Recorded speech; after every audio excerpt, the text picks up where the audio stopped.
Olá, boa noite. Boa noite. Ministro Edson Fachin autoriza incluir Temer em nova investigação. O presidente é acusado de pedir propina da Odebrecht. Novo diretor-geral da Polícia Federal toma posse em Brasília. No discurso, Rogério Galloro disse que Lava Jato continua forte. Sérgio Cabral, do MDB, é condenado pela 5ª vez. As penas do ex-governador do Rio ultrapassam 100 anos de cadeia.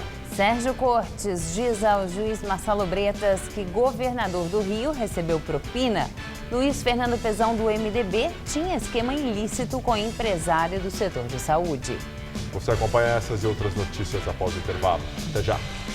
3 funcionários do aeroporto de Cumbica, em Guarulhos, foram presos por desviar mercadorias apreendidas pela Receita Federal. A Polícia Civil chegou até os suspeitos depois de receber uma denúncia anônima de que os produtos apreendidos pela Receita Federal, que deveriam ser destruídos, estavam sendo desviados. Um funcionário da concessionária que administra o aeroporto de Cumbica e outros 2 terceirizados foram detidos na noite de ontem.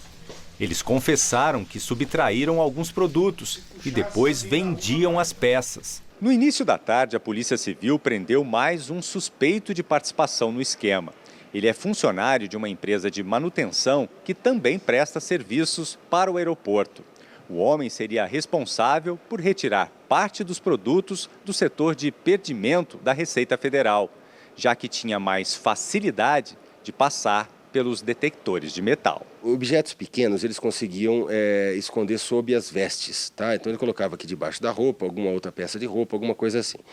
Objetos que acionariam o detector de metais. Esses a gente já descobriu a válvula de escape, que é justamente através desse 4º rapaz que trabalha em manutenção. Então, como ele trabalha na manutenção, ele carrega consigo uma caixa de ferramentas. Então, ele tem um aval, ele tem uma facilidade maior de passar pela saída e entrada de funcionários. Entre os objetos estão relógios, tênis, roupas e até cabelos. A polícia ainda não calculou o valor do material, mas informou que o grupo vinha agindo há pelo menos 1 ano e meio. O delegado investiga agora a participação de outros funcionários no esquema. Os suspeitos pagaram fiança de R$ 1.900 e vão responder por crime de apropriação indébita, em liberdade. Por hora não temos nem sequer suspeitas sobre envolvimento de funcionários da Receita Federal. Ao que tudo indica, também foram muito surpreendidos com essa conduta desses funcionários. A Receita Federal informou que as prisões não têm relação com servidores ou funcionários terceirizados do órgão e que está colaborando com as investigações. O GRU Airport afirma que preza pela segurança de todas as áreas do aeroporto e que possui monitoramento de 2.000 câmeras. Um dos policiais militares envolvidos na chacina de Osasco e Barueri em 2015 é condenado por júri popular a 119 anos de prisão. A defesa afirmou que vai recorrer. De acordo com a Justiça, Vitor Cristilder Silva dos Santos foi condenado pela execução de 17 pessoas e de ter tentado matar outras 7, no que é hoje considerada a maior chacina da história de São Paulo. O PM, o 4º e último agente julgado por envolvimento no caso, já estava preso preventivamente e não poderá recorrer em liberdade. 3 outros agentes presos pelos mesmos crimes também já foram julgados e condenados a mais de 100 anos de prisão pela matança na Grande São Paulo. De acordo com a acusação feita pelo Ministério Público, os 4 agentes da PM e um guarda civil decidiram sair armados e encapuzados, cometendo execuções em comunidades para vingar as mortes de um policial e de um guarda dias antes. Todos os citados negam ter participado da chacina. A polícia decretou a prisão preventiva de 2 homens que foram detidos nesta madrugada em São Paulo com R$1.821.000 no porta-malas do carro. Eles foram condenados por corrupção ativa e lavagem de dinheiro. A polícia investiga se há relação com o tráfico de drogas. A apreensão aconteceu em Pinheiros, na zona oeste da cidade, durante uma operação de rotina da Polícia Militar. Segundo a PM, Tiago Rodrigo Rosa, de 33 anos, e João Luiz Dias Pérez, de 26, não souberam explicar a origem e o destino do dinheiro e disseram que recebiam R$2.000 para transportá-lo. Além disso, suspeitos tentaram subornar os policiais, oferecendo R$800 mil. Os dois foram encaminhados para o Departamento de Investigações Criminais para audiência de custódia. O valor encontrado no porta-malas do carro vai ficar depositado em uma conta da Justiça até que o processo termine. Operação da Receita e das Polícias Federal e Civil do Rio de Janeiro apreendeu 1.300 quilos de cocaína no porto. Ainda não se sabe a origem e o destino da droga, que estava escondida em contêineres. A cocaína estava distribuída em 48 malas no fundo de 2 contêineres e chegou ao Rio de Janeiro na última quarta-feira. As autoridades faziam uma operação de busca de armas de fogo e um aparelho de raio-x ajudou na identificação da droga. Segundo a polícia, essa pode ser a maior apreensão de cocaína da história do Rio e uma das maiores do Brasil. Os criminosos adicionaram orégano aos pacotes, na tentativa de enganar os cães farejadores. Os investigadores acreditam que os bandidos estavam em busca de novas rotas e, por isso, escolheram o Porto do Rio para fugir do Porto de Santos, em São Paulo, que recentemente teve a fiscalização reforçada. Falamos há pouco sobre homens que foram pegos com dinheiro no porta-malas do carro. Eles foram acusados de corrupção ativa e lavagem de dinheiro e não condenados, como falamos há pouco. Na cerimônia de posse, o novo diretor-geral da Polícia Federal defendeu a Lava Jato. Rogério Galloro disse que nada muda no rigor das investigações. Rogério Galloro ocupava o cargo de secretário nacional de Justiça, subordinado ao Ministério da Justiça. Por essa razão, não faria sentido adotar agora a postura diversa da que tenho seguido. A Lava Jato continua forte. A equipe do GINC continua íntegra. E, desde já, reafirmo o compromisso do ministro Jungmann de reforçar essa equipe. Galloro entra no lugar de Fernando Segovia, demitido na terça-feira após apenas 3 meses no cargo. A demissão veio após o desgaste provocado por uma entrevista na qual ele comentou o inquérito em que Temer e aliados dele são investigados sobre o suposto pagamento de propina para a assinatura de um decreto que beneficiou o setor portuário. Segovia disse que não havia encontrado indícios de irregularidades, dando a entender que a investigação poderia ser arquivada. O agora ex-diretor-geral participou da cerimônia de hoje, defendeu a continuidade do trabalho da PF e criticou aqueles a quem acusou, sem nominar, de pregarem o caos e o enfraquecimento da corporação. Nas palavras de Segovia, as pessoas passam, mas as instituições permanecem. Ele agora vai trabalhar na Embaixada Brasileira em Roma. A Operação Lava Jato é um exemplo disso, mas que em nada diminui as diversas operações realizadas ao combate à corrupção, ao tráfico de armas e drogas, combate aos crimes de pedofilia e aos diversos outros crimes que combatemos incansavelmente dia a dia. O presidente Michel Temer não compareceu à posse do novo diretor da Polícia Federal, ao contrário do que aconteceu com Segovia. O nome de Rogério Galloro já tinha sido cotado para o comando da Polícia Federal no fim do ano passado, quando o antigo diretor Leandro Daiello deixou o cargo após quase 7 anos.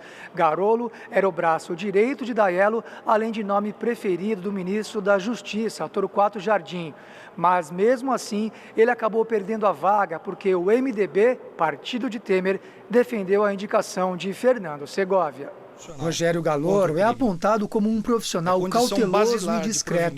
Começou na Polícia Federal nos anos 90. O crime não é e não será mais forte que o Estado brasileiro.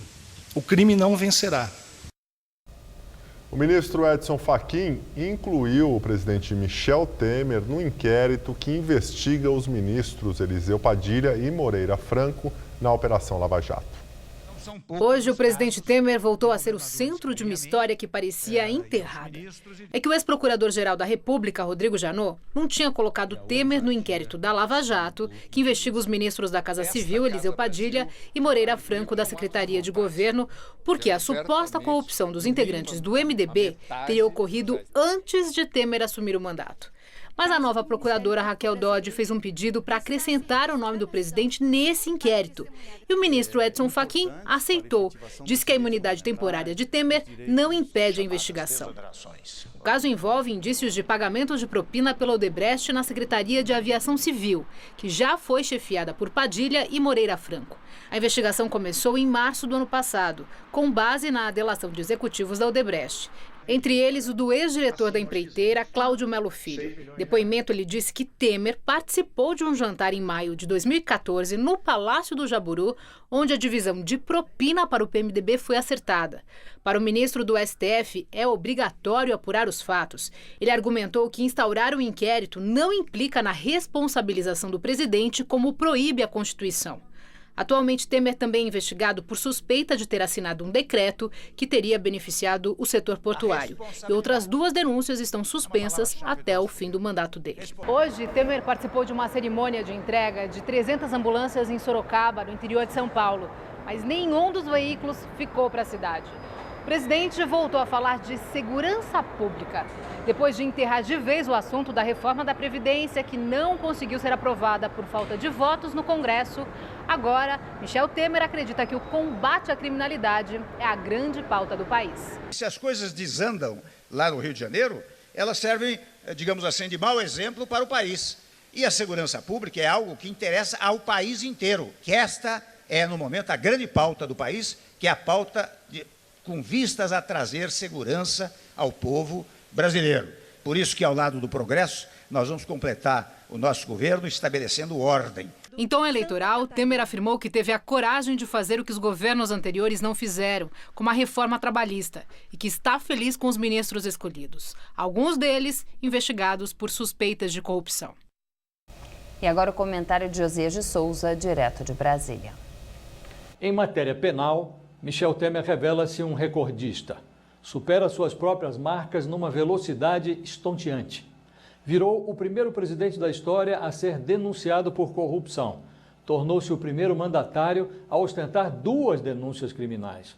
Sobreveio um inquérito sobre a suspeita de recebimento de propinas de empresas do setor portuário.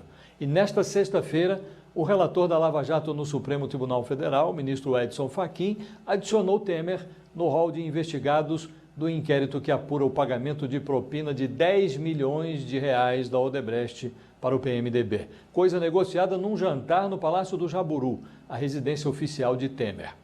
É falsa a impressão de que Temer, por se manter no Planalto, resolve os seus problemas penais. O presidente apenas sobrevive a eles. Terminado o mandato, as denúncias congeladas serão retiradas do freezer e nada impede que os 2 inquéritos se convertam em mais um par de denúncias. Mais do que um presidente, Temer é um réu esperando para acontecer. Cada vez que ele faz pose de presidente, despenca sobre sua cabeça uma novidade para recordar aos brasileiros anestesiados que um presidente não pode ser só uma pose. É preciso que, por trás da pose, exista uma noção qualquer de ética. Boa noite.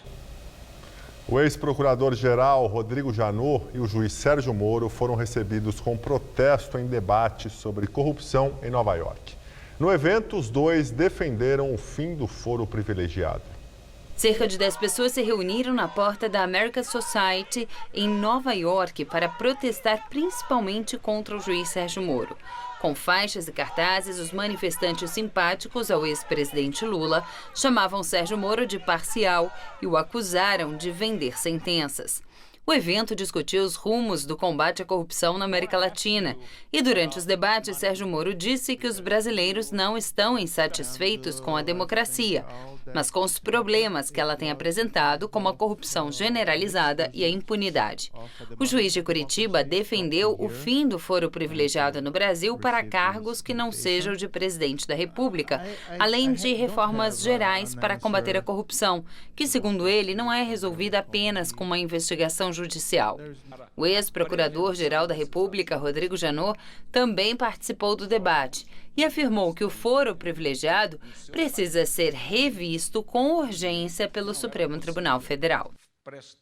Entregue com atraso pelo o governo Geraldo Alckmin, do PSDB, A estação Eucaliptus da linha 5 Lilás do metrô começou a funcionar hoje.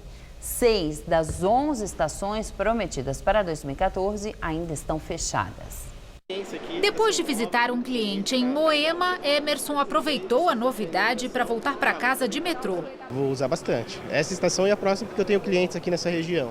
A estação Eucaliptus abriu hoje e vai funcionar em período de testes de segunda a sábado, das 10 da manhã às 3 da tarde, sem cobrança de tarifa até o Brooklyn. Quando estiver funcionando por completo, 20 mil passageiros devem passar por aqui.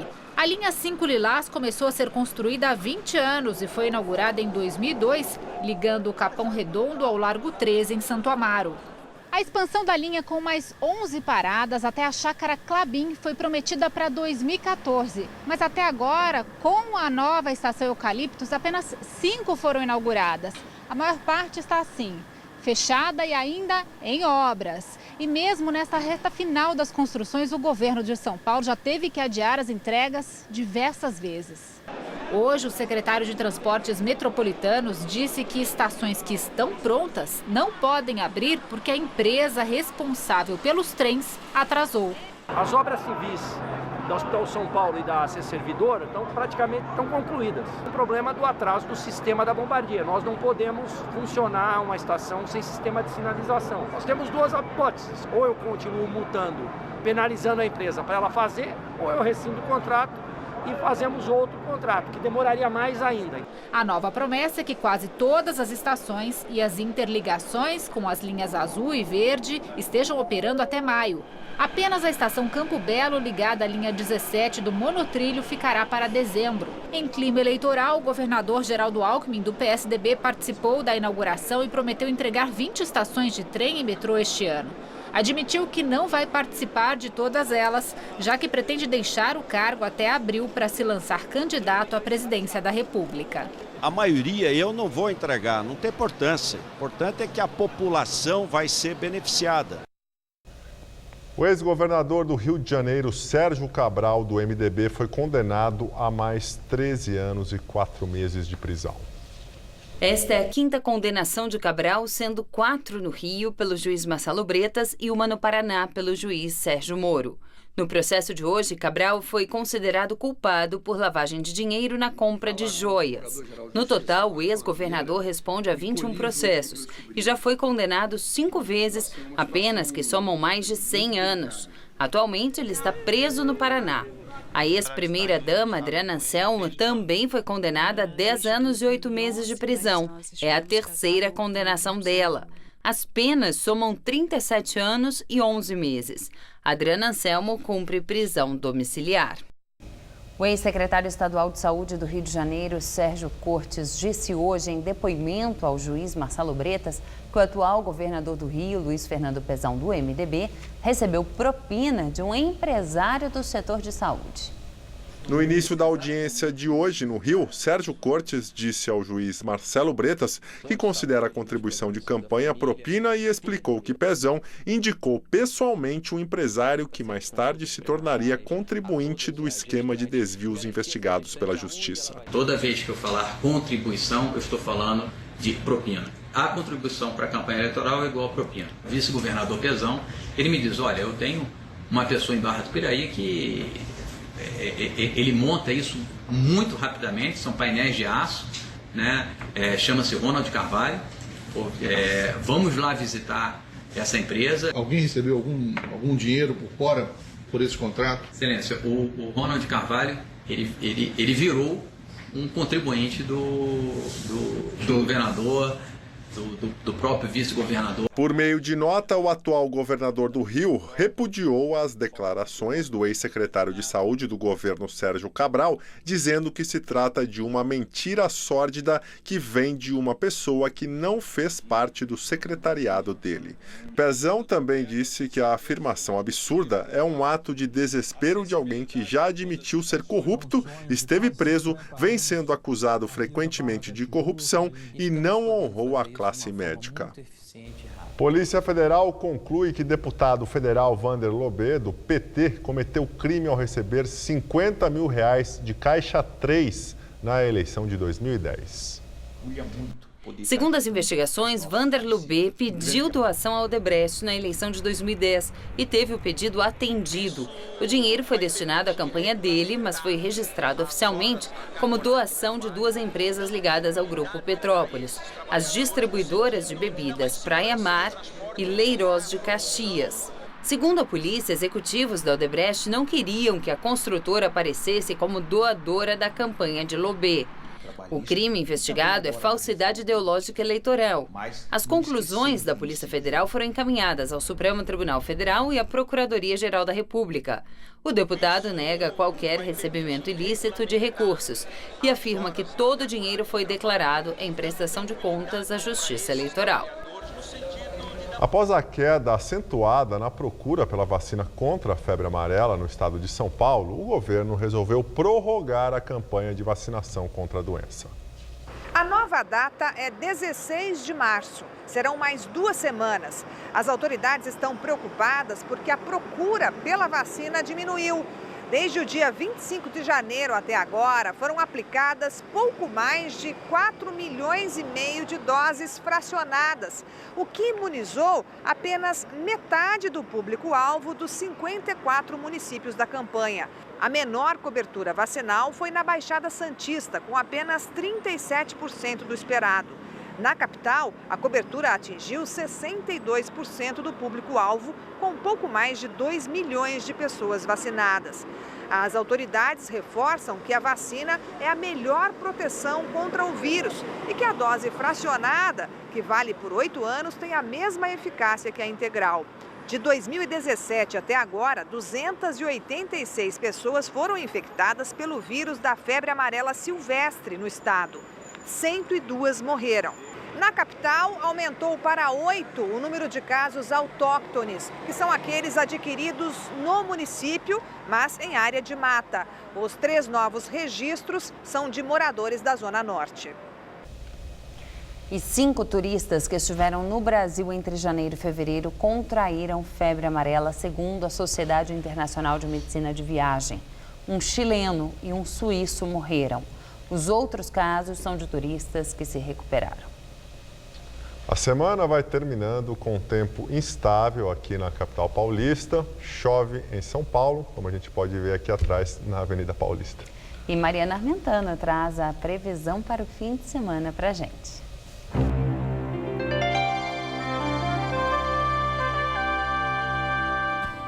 Aqui na região metropolitana, o calor diminui um pouquinho nesse final de semana, se é que dá para falar assim, e as chuvas se mantêm intercaladas com períodos de sol entre nuvens. Nessa madrugada, teremos mínimas de 21 e máxima amanhã à tarde em torno dos 29 graus aqui na capital. Aí no domingo, a máxima fica em torno dos 28 e na segunda-feira volta a fazer 30 graus por aqui durante a tarde, mas continuam as chances de chuva associadas ao calor. Na expectativa por uma eleição dividida, a Itália vai às urnas neste fim de semana para renovar o parlamento do país. O presidente da República, Sérgio Mattarella, dissolveu formalmente o parlamento em dezembro, por causa de uma forte oposição parlamentar à agenda do governo. Nenhum partido tem votos suficientes para indicar um primeiro-ministro sem fazer alianças. São 630 deputados e 315 senadores, entre eles estrangeiros com cidadania italiana. Aqui no Brasil, há vários candidatos ao Senado e à Câmara. Eles podem ser eleitos com o voto de brasileiros com ascendência italiana oficializada. O mercado de trabalho brasileiro abriu 77.800 vagas com carteira assinada em janeiro. Segundo dados divulgados hoje pelo Ministério do Trabalho, é o melhor resultado para o primeiro mês do ano desde 2012. Também foi a primeira vez em 4 anos que as contratações superaram as demissões no mês de janeiro. Os números do CAGED mostram que houve abertura de vagas em 5 dos 8 setores da economia. O maior número de empregos criados aconteceu nas indústrias de sapatos e tecidos e na construção civil. Já o comércio foi o que mais diminuiu. E agora vamos ao comentário de economia com Vinícius Torres Freire. Faz uma semana que a gente está aqui comentando como anda ainda muito ruim a situação do emprego.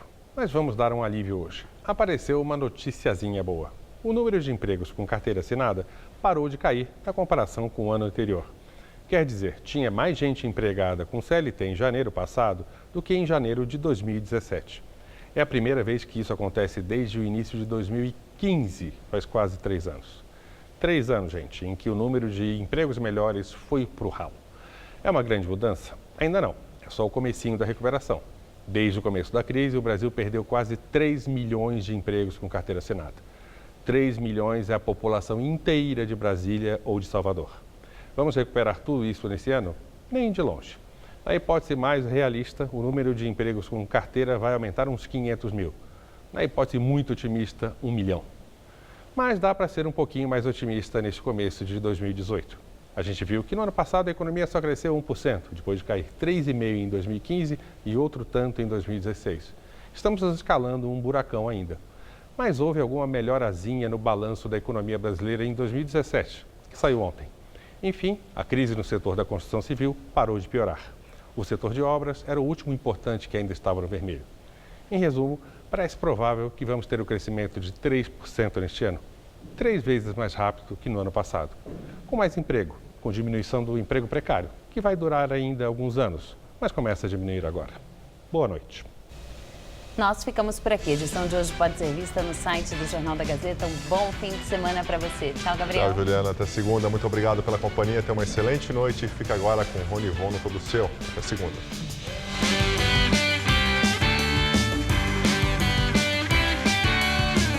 Neste domingo, 3 da tarde, não perca as emoções da Liga de Basquete Feminino 2018.